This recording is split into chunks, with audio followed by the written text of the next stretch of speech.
Algum tempo atrás, no programa Nova Evangelização da Rádio Aliança, isso já deve fazer uns 3 ou 4 anos, não me lembro qual era o evangelho sobre o qual eu estava meditando, mas lá pelas tantas eu usei a seguinte expressão: enquanto muitos tratam os seus animais de estimação por filhinhos e filhinhas, estes mesmos às vezes tratam as pessoas como animais.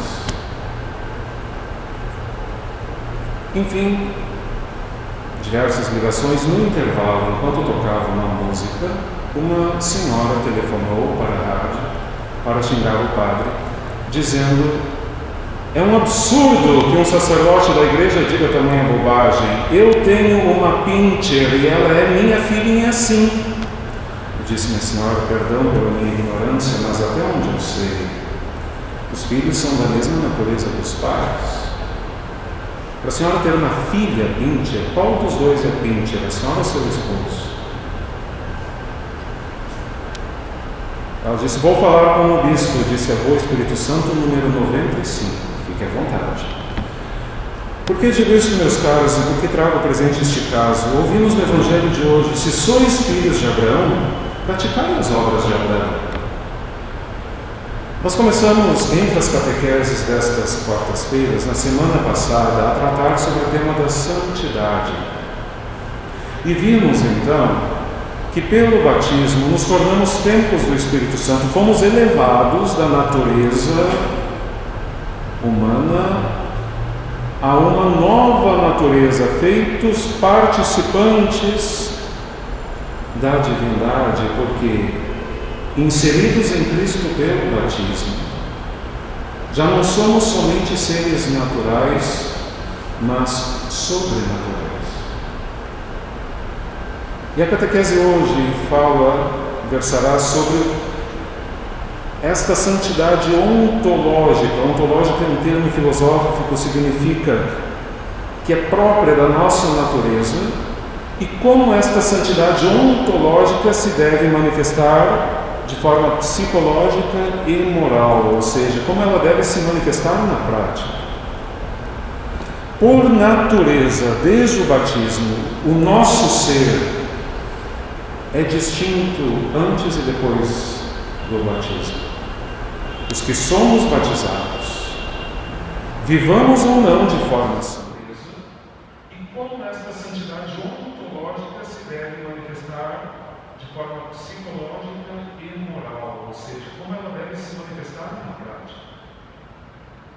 Por natureza, desde o batismo, o nosso ser é distinto antes e depois do batismo.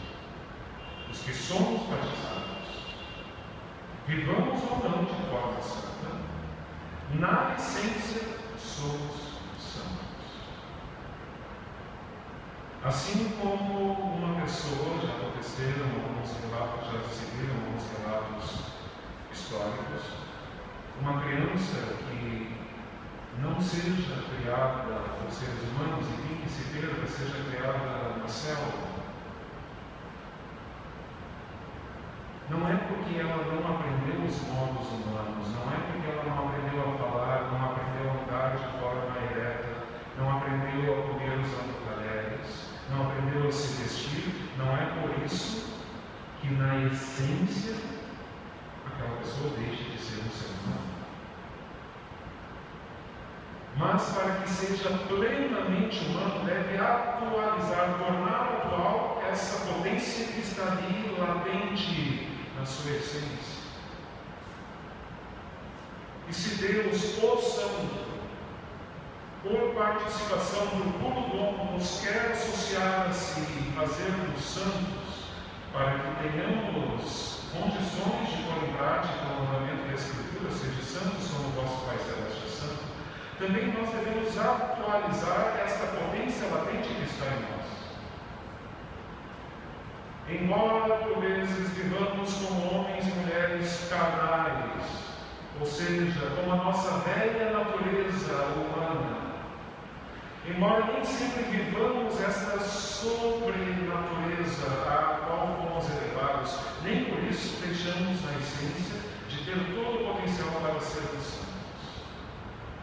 É o que se chama santidade ontológica, mas nós precisamos buscarmos atualizar, fazer com que esta santidade se torne obras concretas, um proceder concreto, uma forma de pensar, uma forma de agir e uma forma de sentir concretos.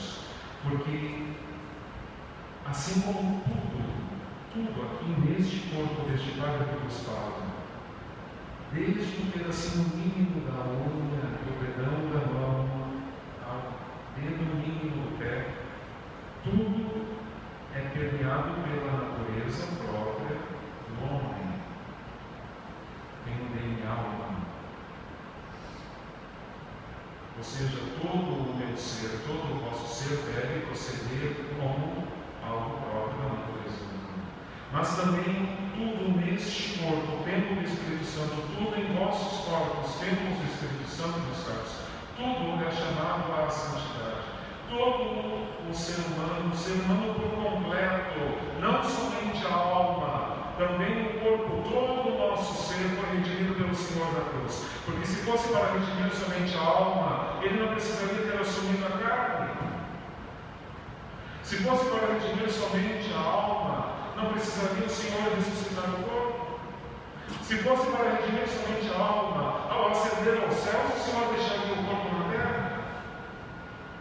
Todo o ser humano por completo, deve atualizar a potência à santidade que neste corpo, nesta alma, foram dados por Deus no dia do nosso batismo. Devemos santificar o nosso entendimento. Nos diz São Paulo na primeira carta aos Coríntios, nós temos o pensamento de Cristo.